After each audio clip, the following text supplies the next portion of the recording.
या बातमीपत्राचे प्रायोजक आहेत डॉक्टर स्मिथ व डॉक्टर श्रद्धा पवार यांचे सिद्धी स्किन हेअर कॉस्मेटिक क्लिनिक व लेझर सेंटर। आमच्याकडे सर्व त्वचा रोग, केसांच्या समस्या यावर योग्य निदान व उपचार केले जातील। त्वचेवरील शस्त्रक्रियांसह आधुनिक सुविधांमध्ये hair removal, tattoo removal, CO2 laser, चेहऱ्यांवरील खड्ड्यांसाठी MNRF लेझर, पांढऱ्या डागांसाठी लाईट थेरपी यासह हायड्राफेशियलची सुविधा उपलब्ध। आमचा पत्ता सिद्धी स्किन क्लिनिक, पहिला मजला, उत्तमराव शिंदे पाटील प्लाझा, स्वामी समर्थ केंद्राजवळ, पारेगाव रोड, येवला। नमस्कार, आपण पाहत आहोत SK9 येवला न्यूज। आशियाई अंडर 23 ॲथलेटिक्स चॅम्पियनशिपमध्ये नाशिकच्या धावपटू श्रावणी सांगळेची चमकदार कामगिरी, येवल्यात भव्य सत्कार। चीनमध्ये नुकत्याच पार पडलेल्या पहिल्या आशियाई अंडर 23 ॲथलेटिक्स चॅम्पियनशिप 2026 स्पर्धेत नाशिकच्या सिन्नर तालुक्यातील नायगाव येथील धावपटू श्रावणी सांगळे हिने 400 मीटर धावण्याच्या स्पर्धेत दमदार कामगिरी करत भारताचा झेंडा उंचावलाय। श्रावणीने या स्पर्धेत 2 सुवर्ण पदके आणि 1 कांस्य पदक पटकावत देशासह नाशिक जिल्ह्याचे नाव उज्ज्वल केल्याने श्रावणीच्या या उल्लेखनीय कामगिरीनंतर येवला येथील राष्ट्रसंत भगवान बाबा सत्कार समितीच्या वतीने तिची बग्गीतून भव्य मिरवणूक काढण्यात आली। यावेळी शिक्षक आमदार किशोर दराडे, माजी आमदार नरेंद्र दराडे, शिवसेनेचे युवा नेते कुणाल दराडे यांच्यासह विविध क्षेत्रातील मान्यवरांच्या उपस्थितीत श्रावणीचा भव्य सत्कार करण्यात आला। यावेळी श्रावणीने या यशासाठी घेतलेल्या मेहनतीबाबत विशेष मुलाखतीत आपला अनुभव सांगितला। SK9 येवला न्यूजसाठी ब्युरो रिपोर्ट, येवला। गोष्ट खरी आहे, सरकारने जर श्रावणीचा सत्कार करणं गरजेचं होतं, योग्य ते मानधन देणं सुद्धा गरजेचं आहे।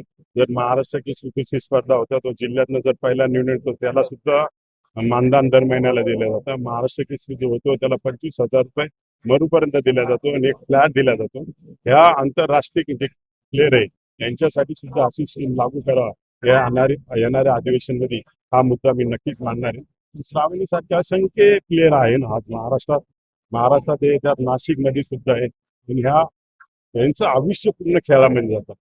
फ्युचरचा ते अजिबात विचार करत नाही। येणाऱ्या काळामध्ये त्यांना काहीतरी जसं शिक्षकांना पेन्शन ती गव्हर्नमेंट त्यांना फॅसिलिटी दिली जातं, तसं प्लेअरसाठी सुद्धा मानधन देऊन येणारा काळ त्यांचं ज्यावेळेस वय झाल्यानंतर काय प्रॅक्टिस करू शकत नाही, त्याच उत्पन्नाचं साधन नसतं, त्याच्यामुळे त्या लोकांना मरोपर्यंत मानधन द्यावं यासाठी मी सभागृहामध्ये मुख्यमंत्र्यांकडे दुसरी काही मागणी करणार। 9-10 वर्षांपासून VDK स्पोर्ट्स फाउंडेशन नाशिक इथे मी 10 वर्षांपासून VDK स्पोर्ट्स फाउंडेशन नाशिक इथे वैजनाथ काळे सर यांच्या मार्गदर्शनाखाली सराव करते।